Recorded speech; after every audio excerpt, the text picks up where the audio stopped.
একজন নতুন ইউটিউবার 3টি ভুলের কারণে বারবার ব্যর্থ হন এবং তার সফলতা অর্জন করতে পারেন না। আমি মনে করি প্রতিটা নতুন ইউটিউবারের এই 3টি ভুল সম্পর্কে অবগত থাকা বাঞ্ছনীয়। তাহলে চলুন আমরা এই 3টি ভুল সম্পর্কে ধারণা নেই। তার আগে ছোট্ট একটি রিকোয়েস্ট, অবশ্যই চ্যানেলটি সাবস্ক্রাইব করে আমাদের সাথেই থাকবেন। আর যদি ভিডিওটি ভালো লাগে একটি লাইক করে দেবেন।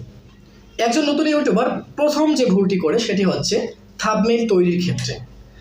একজন ইউটিউবার কিন্তু অনেক পরিশ্রম করে, অনেক সময় ব্যয় করে একটি ভিডিও তৈরি করে।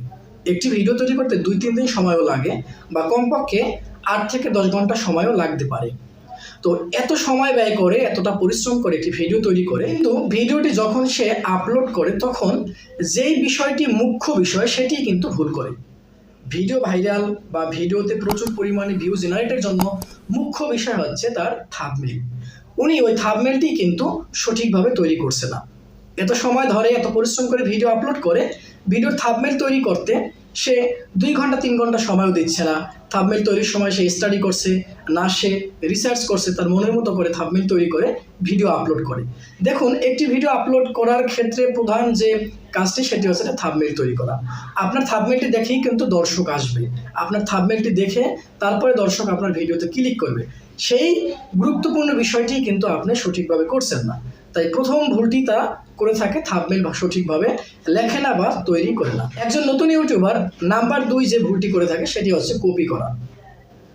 আমরা যারা নতুন ইউটিউবে আসি তারা কিন্তু বড় বড় যে ইউটিউবার রয়েছে, যা ফেমাস ইউটিউবার রয়েছে, তাদের যে মোটিভেশন ভিডিওগুলো রয়েছে সেগুলোকে আমরা দেখে ইন্সপায়ার হয়ে তারপরে আমরা ইউটিউবে আসি। তখন কিন্তু আমাদের ভিডিও তৈরির কোনো ধরনের এক্সপিরিয়েন্স থাকে না বা কিভাবে উপস্থাপন করে সেই বিষয়ে কিন্তু আমাদের জানা থাকে না।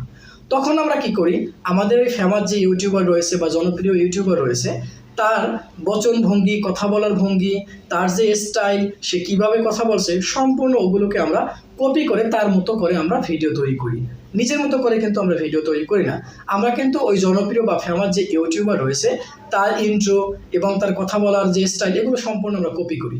এই কপি করার কারণে আপনি যে ভিডিও আপলোড করেন সেই ভিডিওগুলো কিন্তু দর্শক দেখছে না। কারণ এই পুরাতন ইউটিউবারের ভিডিও কিন্তু দর্শক অলরেডি দেখে ফেলছে। সে আপনার ভিডিও দেখে বুঝতে পারছে যে আপনি ভিডিও কপি করছেন।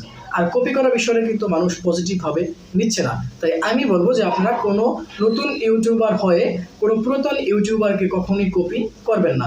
একজন নতুন ইউটিউবার তৃতীয় নাম্বার যে ভুলটি করে থাকেন, এই ভুলটি অত্যন্ত মারাত্মক একটি ভুল। সেটি হচ্ছে তাদের ধৈর্য থাকে না। তারা 5টা 10টা বা সর্বোচ্চ 1-150 ভিডিও আপলোড করে। 1-150 ভিডিও আপলোড করার পরে সেই ইউটিউব থেকে চলে যায়। সে নিজেও জানে না যে কিন্তু সে সফল হয়ে আসছে। তার সফল হওয়ার আর 5 থেকে 10% বাকি আছে, ওই মুহূর্তে সে চলে যায়।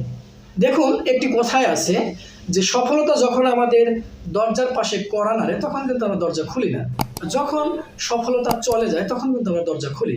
ঠিক এই নতুন ইউটিউবাররা এই ভুলটি করে থাকে। একটা সময় দেখা যায় এই নতুন ইউটিউবার ধৈর্য হারা হয়ে চলে যায়। এই ভুলটি করার কারণে দেখা যায় সে ইউটিউবে আর সফল হয় না, ইউটিউবে সে ব্যর্থই থাকে, তার স্বপ্ন কখনোই পূরণ হয় না। তো আমি বলবো, আপনারা যারা নতুন ইউটিউবিং করতে চাচ্ছেন বা ইউটিউবিং করতেছেন তারা এই 3টি ভুল কখনো করবেন না। আপনি আপনার থাম্বনেইল তৈরির ক্ষেত্রে কোনো ধরনের কম্প্রোমাইজ করবেন না। 2 নম্বরে হচ্ছে জনপ্রিয় কোনো ইউটিউবারের কথা বলার স্টাইল এবং তার যে ভিডিও তৈরি করার স্টাইল, এগুলোকে কখনোই আপনারা কপি করবেন না। 3 নম্বরে হচ্ছে আপনারা একটু ধৈর্যশীল হবেন। যদি 3টি বিষয় ম্যানেজ করে আপনি ইউটিউবে থাকতে পারেন 100% আপনি ইউটিউবে সফল হতে পারবেন ইনশাআল্লাহ। কামনা করি সকলেই সফল হন। ভালো থাকুন, সুস্থ থাকুন।